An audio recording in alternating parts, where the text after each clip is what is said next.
Economy. Chapter जो है दो शब्दों के कॉम्बिनेशन से बना, एक है शब्द ग्लोबलाइजेशन और एक है इंडियन इकोनॉमी।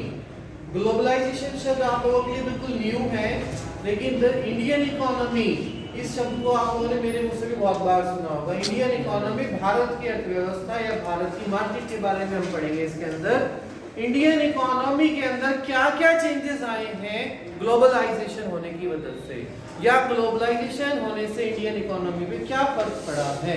ये सारे के सारे terms point of view globalization के व्यू से हम लोग इस चैप्टर के अंदर जो है डिटेल में स्टडी करेंगे।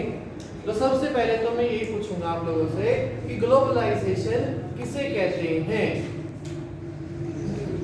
अपने देश के बारे में पढ़ा तो सबसे पहले जब हम बात करते हैं डिस्ट्रिक्ट की, तो सिर्फ उसमें एक डिस्ट्रिक्ट के बारे में हम लोग पढ़ते हैं। जब हम स्टेट की बात करते हैं तो पूरे स्टेट की, जिसके अंदर बहुत सारे डिस्ट्रिक्ट को कवर किया जा सकता है। जब हम नेशन की बात करते हैं तो नेशन के अंदर डिस्ट्रिक्ट भी बहुत सारे आ गए, पूरे देश के सारे स्टेट भी आ गई और नेशन के अंदर ये सारे टॉपिक कवर अप हो जाते हैं। लेकिन आज का जो टॉपिक है ग्लोबलाइजेशन के अंदर है, मतलब एक ही देश नहीं, कई देशों के बारे में पढ़ना। अभी तक तो नेशन के अंदर तो हम पूरी स्टेट्स के बारे में, सभी डिस्ट्रिक्ट के बारे में पढ़ते थे, लेकिन आज ग्लोबलाइजेशन के अंदर हम पूरे एक देश के बारे में नहीं, बाकी बहुत सारे देश के रिलेशनशिप के बारे में पढ़ेंगे।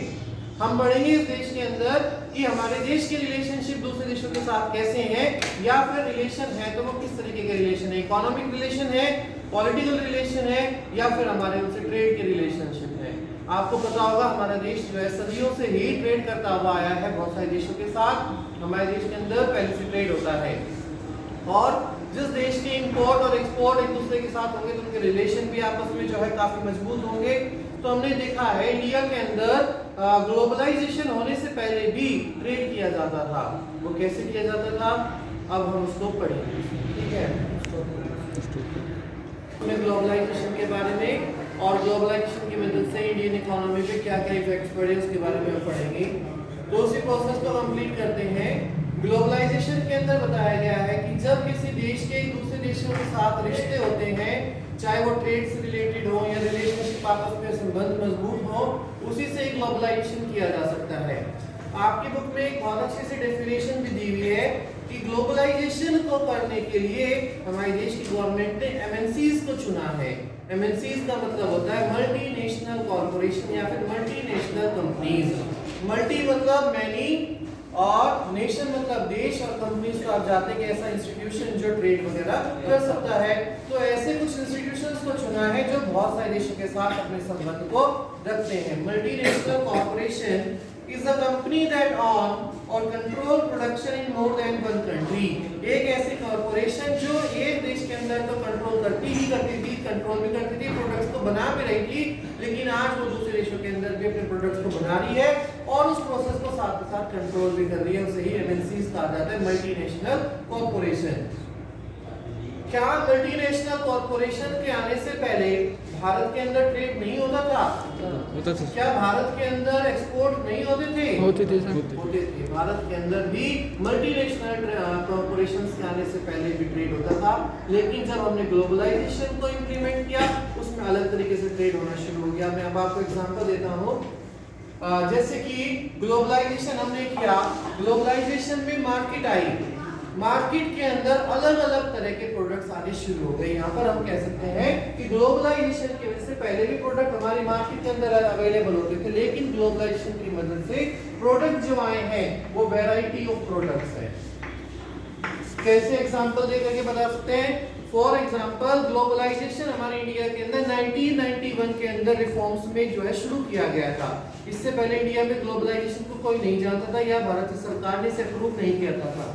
तो इंडिया के अंदर उस समय भी गाड़ी चलती थी, एक ही कार चलती थी, एम्बेसडर। भारत की कंपनी थी एम्बेसडर, भारत के अंदर ही गाड़ियों का निर्माण होता था, बनाया जाता था, और भारत की सड़कों पर एक तरह की गाड़ी दौड़ती थी, एम्बेसडर दौड़ती थी।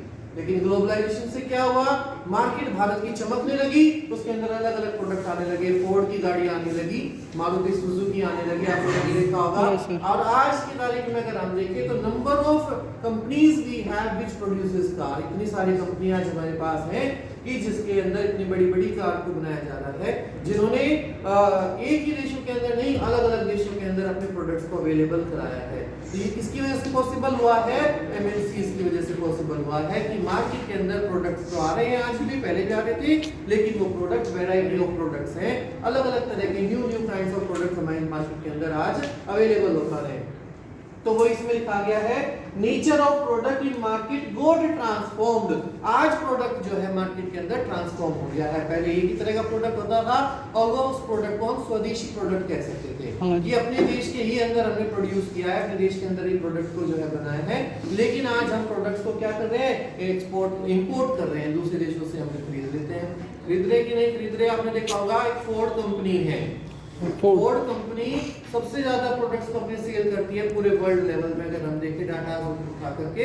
और इंडिया के अंदर भी फोर्ड कंपनी का जो इन्वेंशन हुआ था वो 1995 के अंदर हुआ था। 1995 में भारत के अंदर फोर्ड कंपनी आई थी। और फोर्ड एक जो है अमेरिकन कंपनी है, लार्जेस्ट ऑटोमोबाइल मैन्युफैक्चरर कंपनी के नाम से भी इसे जाना गया है। तो एमएनसी ही एक वो टॉपिक है जिसकी वजह से पॉसिबल हो पाया है कि देश विदेशों की जो प्रोडक्ट्स थे वो भी आज दूसरे देशों के अंदर अवेलेबल हो पा रहे हैं। हुआ कि नहीं हुआ अवेलेबल? तो एमएनसी से हमें फायदा हो रहे हैं। क्या फायदा हुआ कि भाई हमें भी दूसरे देशों को जो है एंजॉय करने का मौका हमें मिल रहा है, हम भी उनका यूज कर सकते हैं। और एमएनसी से सबसे बड़ा फायदा देश तो ये होता है कि मान लीजिए जब कोई दूसरे देश की कंपनी आकर के हमारे देश के अंदर प्लांट लगाएगी, ठीक है, प्लांट लगा लिया उसने, कोई इंडस्ट्री लगा दी, तो जिस जगह पर उसने इंडस्ट्री लगाई उस देश के लोगों को रोजगार मिलता है, उससे जो है वहां पर एम्प्लॉयमेंट का जनरेशन होता है।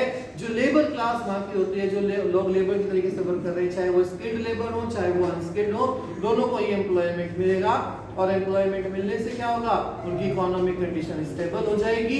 इसीलिए चैप्टर के नाम क्या दिया गया है? The Indian economy. इंडिया की इकोनॉमी को ग्लोबलाइजेशन जैसे प्रोसेस से क्या किया जा सकता है?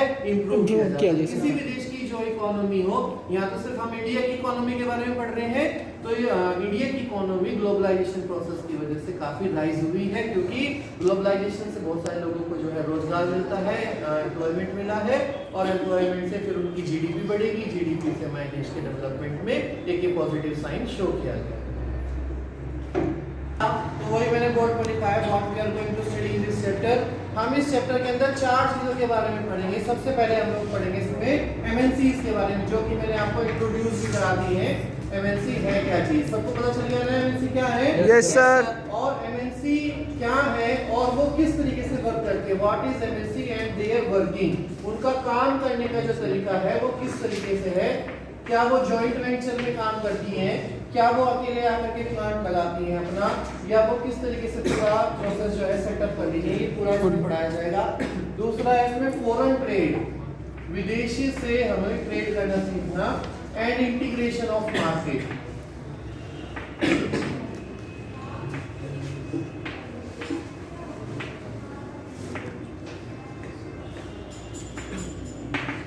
तीसरा हम इसमें पढ़ेंगे ग्लोबलाइजेशन।